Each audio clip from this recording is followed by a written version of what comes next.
Thank you. So my name is Mia, and I'm a Dutch national, and I've lived in the UK for 31 years. And for 14 years I worked at Yorkshire Art Space. I started work at Yorkshire Art Space the day that the diggers came to start building this building. So that was 18 years ago. And it's a purpose-built building, so this is the second purpose-built studio complex in the UK. The first one was built in London, and it was a really exciting project to be involved in. So I worked here for 14 years, and then I thought maybe I should try my hand back at my own practice, because I hadn't really been doing very much since I started working for Yorkshire Art Space. I studied here in Sheffield, so when I came from the Netherlands, I moved to Norwich. From Amsterdam to Norwich was a bit of a shock, and then and then to Sheffield, which I thought was going to be this amazing cosmopolitan city, and it just wasn't. So so it took me 13 years to begin to kind of love the place a bit. A long time. I don't know why I didn't leave. It just never kind of happened. And I think that's what happens to a lot of people. They come to Sheffield and they always think, I'm not going to stay here. And then they do, and they kind of become part of it. But it's a great city. I love it now. Where was I? Came to Sheffield in 1991 and studied at Salter Lane Art College, which was still then a polytechnic, and it changed to a university kind of a year later. I had a great time there, completely loved the course, loved art, and immersed myself completely. When I finished there, I did a year in Manchester doing an MA, and then at the same time I kind of became part of a group that founded S1 Art Space. It was still just over there, and now of course it's moved to Park Hill. Again, that was a really exciting time. Basically it was kind of a group of studio holders from Yorkshire Art Space who felt that Yorkshire Art Space wasn't catering for the contemporary art scene enough, and they kind of left to set up their own studios, and a lot of them actually have come back to Yorkshire Art Space and have studios here now. Not all of them, but so the idea was that it would kind of branch away from what was seen here at the time to be a bit more craft rather than contemporary art. I know there is kind of in the visual art world there are all these little hierarchies of art and craft, and when is it contemporary, when is it visual, when is it fine art, when is it sculpture, when is it, so I am always kind of finding my way through that, and that's probably quite visible in this exhibition as well, but I'll talk a bit about that now. So in 2014 I left Yorkshire Art Space, and I was a freelancer for a little bit. And then I got this job at Sheffield Teaching Hospitals for 3 days a week, working as an arts coordinator there. So it's a team of 2, and we work with patient groups mainly, long stay patients, to make sure that we kind of lift the mood of patients, because it's felt that if you lift the mood in patients who are kind of very ill, they also engage with the treatment and the care they receive much better. So the arts and health, although it's not actually seen as NHS work, it's funded by the Sheffield Hospitals charity, it does actually help the patients to recover much quicker and better in a way. So I've been doing that for 2 years, and when I was there in 2000, you might remember 2016, the 23rd of June, there was a referendum, and there was like the vote to leave, and I was really quite kind of shocked because I hadn't seen it coming, and then I went through this kind of process of being angry and sad and reflecting, and I was kind of curious then to see if other people like me who work in the NHS felt the same. So I proposed to Yorkshire Art Space that I would like to make an exhibition around that, and that was accepted. So that was February 2017, and ever since that, then I've just kind of been working on this project that's here on display now. So I started with interviewing what turned out to be 11 European workers at Sheffield Teaching Hospitals. Not all of them were from EU countries, so some of them were from outside the EU but still within Europe. One person I interviewed from Russia, and neither of us knew whether that was in Europe or not. But I thought that was a bit stupid. I thought it was a bit stupid when she said, "Oh, would you like to interview me?" And I said, "Yes, but is Russia in Europe?" And she said, "Oh, I don't know, but I think it is." so we had a really nice chat, and it was kind of interesting. So I asked them all to tell me why they moved to the UK, what the reason was, and then when they told their story about their lives in their home countries or the countries they were born in, and their move, their journey to the UK, and their first experiences of being in this country, I also asked them all the same 6 questions. So the questions were like, what was your reaction to Brexit? And I kind of thought that most people were going to say the same thing as I had felt, but that was not the case at all. There were quite a few people who said it was a good thing that voted to leave, which was in itself interesting, but very understandable. So it kind of opened my eyes to why people might have voted leave, because I was a bit like, is everybody just, there was like a real reaction of it's the uneducated or the elderly or the racists who vote leave, but I didn't really get that sense from talking to people directly.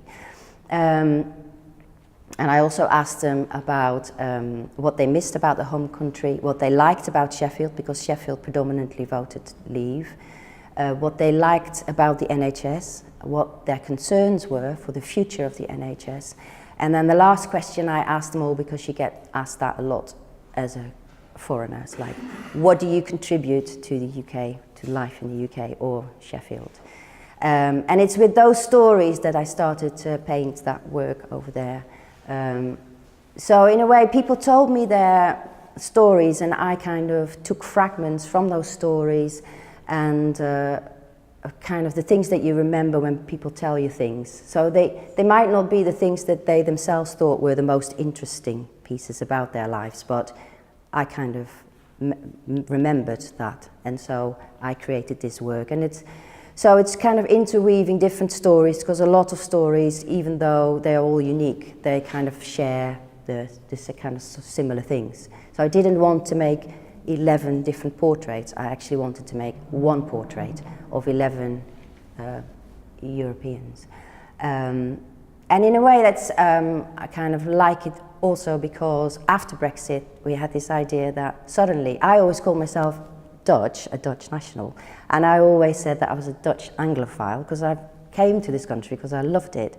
I loved the culture, I loved the language, I loved the humour, and I didn't have any other reason for coming here but that I wanted to live here. People had different reasons, of course, but after Brexit I got the real sense that suddenly we were all pulled together as Europeans. So regardless of whether we all had our own cultures, suddenly we were all kind of pulled together and in these EU citizens kind of pool, rather than recognizing each of us from where we were coming from. So that's kind of why I made this work like this. And the next piece of work, so that took me a long time, that took me about a year to do because it takes a long time to paint each little panel, and then I didn't have a lot of space. So the first time that I saw all this work together was here last week when I got it all out and put it on the floor and decided that's how it needed to go up. The second piece of work is this one behind me. So that piece is called We Have the Right, and because we were for a very long time uncertain as to what our rights might be. There's a bit more certainty around that now.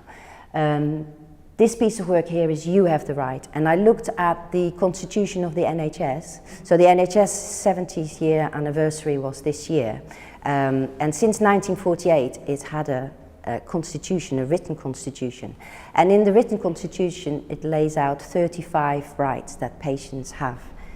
So I've taken 10 of them and I've extracted the words that refer to care or treatment, and you sort of end up with kind of statements which all make kind of sense. But what I liked about it is that the UK doesn't have a written constitution, and I was always told that the reason that Britain doesn't have a written constitution is so that it can make changes to the laws very quickly, instead of having to call a referendum and then going through lengthy processes of negotiations.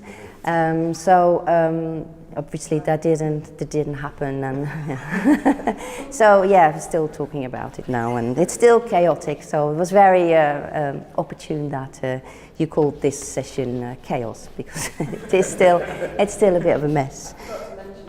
Yeah, the theme is chaos.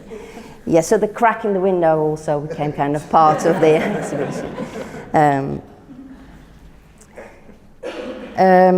Yeah, and then the last piece that I made was kind of a bit of an experiment. So the nice thing about this project was that you got a bit of time and money to play around with new things. And because I've kind of re-entered my practice sort of 4 years ago, I wanted to see where it, how it's changed.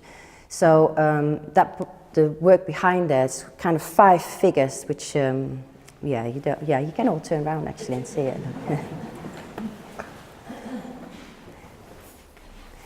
So they represent the kind of 5 stages in life, but also kind of the lifetime of the NHS being sort of at 70 years. And the words alongside of it refer to the main causes of death in each age group. So for babies, it's chromosomal congenital abnormalities. For teens and young people, it's suicide, injury, accidental poisoning, so on. Middle age, you get into cancer, and then eventually, you probably die of something related to dementia. So, it's a sort of light-hearted take on death.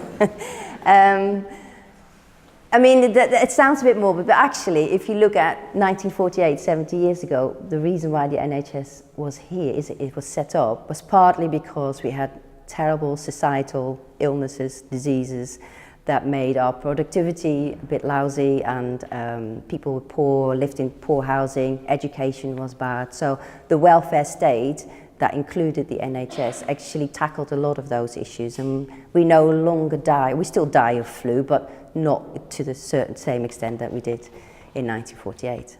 So in a way, the reason why we die now, although we still die, of course, that's something the NHS is not probably going to cure, is that we die of different things and that there are different concerns now. So one of my questions really around this exhibition is like, what should we care about now? And especially with all the conversations around Brexit going on, I think we're kind of missing the opportunity to say, what kind of society do we want to be, rather than just looking like what kind of trade deals can we get, and it's a bit sad really that all the conversations are about that rather than about things that probably we need to talk about to get us out of chaos. And there will be new order, no doubt about that. So I'm not a negative person about that.